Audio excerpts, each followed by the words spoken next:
David George. I'm from San Francisco, Hunters Point, born and raised. I'm a part of the local 261 union. Got into the construction field, always been pretty handy, when I was younger, carpentry, building clubhouses, things of that nature. Always like working with my hands, working on bikes, motorcycles.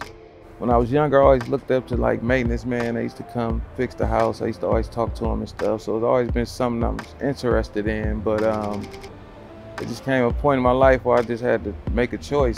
Things wasn't going right. I just came home from prison and I was seeing myself backsliding. I was introduced to Brian Thomas from the San Francisco PUC. He let me know about programs I could get into that'll help me get sponsored into the union. I took his advice.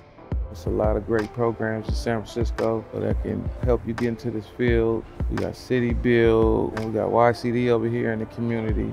The company I'm with, the group of guys I'm with, it's fun, man. We get the catting off, joking around. With the work we doing, it's fun work.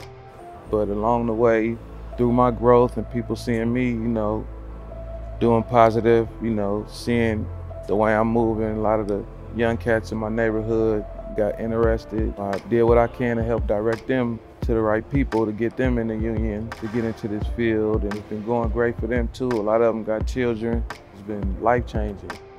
Just seeing that the choices I made was able to help other people make the same choices. At the end of the day, it make them feel good. That's my reward,